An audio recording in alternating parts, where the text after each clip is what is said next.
एकादशी तिथि को सनातन धर्म में बहुत विशेष माना गया है। महाभारत की कथा में भी एकादशी के व्रत का उल्लेख मिलता है। पौराणिक कथाओं के अनुसार भगवान श्री कृष्ण ने स्वयं धर्मराज युधिष्ठिर और अर्जुन को एकादशी व्रत के महात्म्य के बारे में बताया था। एकादशी व्रत को सभी व्रतों में श्रेष्ठ माना गया है। वैदिक पंचांग के अनुसार 30 दिसंबर 2021 को वर्ष की आखिरी एकादशी तिथि है। पोष मास के कृष्ण पक्ष की एकादशी तिथि को सफला एकादशी के नाम से जाना जाता है। इसे पोष एकादशी के नाम से भी जानते हैं।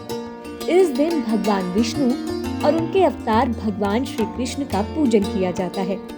धार्मिक मान्यता है कि इस दिन विधि विधान से सफला एकादशी का व्रत करने से सभी मनोकामनाएं पूरी होती है। सफला शब्द का शाब्दिक अर्थ होता है समृद्ध होना, यानी सफल होना। इसलिए जीवन में समृद्धि और सफलता के लिए सफला एकादशी का व्रत बहुत ही लाभकारी माना गया है। आइए जानते हैं वर्ष 2021 में पड़ने वाली सफला एकादशी का शुभ मुहूर्त, पूजा विधि और व्रत कथा।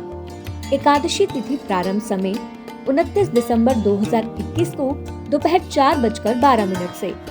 एकादशी तिथि समापन समय 30 दिसंबर 2021 को दोपहर 1:40 तक। एकादशी व्रत का पारण समय 31 दिसंबर 2021 को प्रातः 7:14 से 9:18 तक रहेगा। सफला एकादशी व्रत पूजा विधि इस प्रकार है। सफला एकादशी के दिन प्रातः जल्दी उठकर स्नान आदि करने के पश्चात व्रत का संकल्प ले। अपने पूजा घर में या मंदिर जाकर भगवान विष्णु की विधिवत धूप दीप से पूजा करें। उन्हें तुलसी के पत्ते, अगरबत्ती, सुपारी, फल और नारियल आदि अर्पित करें। सफला एकादशी व्रत के महात्म्य की कथा पढ़ें। पूजा संपन्न होने के बाद आरती करें। रात में जागकर भगवान के भजन कीर्तन करें। इस व्रत में रात्रि जागरण को आवश्यक बताया गया है। मान्यता है कि रात्रि जागरण के बाद ही इस व्रत का पूर्ण लाभ प्राप्त होता है। द्वादशी तिथि को स्नान आदि करके पूजन करें।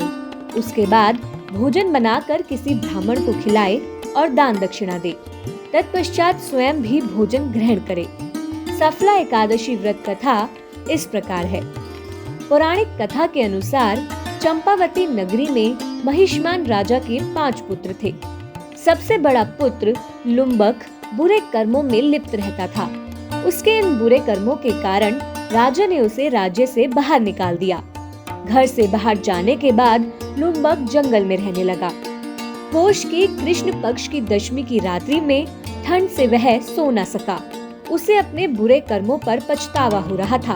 सुबह होते होते वह ठंड से प्राणहीन सा हो गया। दिन में जब धूप के बाद कुछ ठंड कम हुई तो उसे होश आया और वह जंगल में फल इकट्ठा करने लगा। इसके बाद शाम में सूर्यास्त के बाद वह अपनी किस्मत को कोसते हुए पीपल के पेड़ की जड़ में सभी फल को रख दिया। एकादशी की पूरी रात उसने भगवान से क्षमा याचना में व्यतीत कर दी। इस तरह अनजाने में ही लुम्बक का एकादशी का व्रत पूरा हो गया। इस व्रत के प्रभाव से वह अच्छे कर्मों की ओर प्रवृत्त हुआ। उसके बाद वह अपने राज्य लौट गया और उसके पिता ने अपना सारा राज्य लुम्बक को सौंप दिया। लुम्बक ने काफी समय तक राज्य धर्म पूर्वक चलाया। कुछ दिनों के बाद लुम्बक को मनोज्ञ नामक पुत्र हुआ, जिसे बाद में लुम्बक ने राज्य सत्ता सौंप दी और स्वयं भगवान की खोज में तपस्या करने निकल गया। लुम्बक को मृत्यु के पश्चात विष्णु लोक में स्थान प्राप्त हुआ। अतः आप भी सफला एकादशी का विधि पूर्वक व्रत कर भगवान विष्णु की कृपा प्राप्त करें। आप हमारे संत वाणी चैनल को सब्सक्राइब करें, वीडियो को लाइक करें, शेयर करें और हाँ, बेल आइकन पर क्लिक करना बिल्कुल ना भूलें ताकि हमारी किसी भी वीडियो की सूचना सबसे पहले आपको मिले।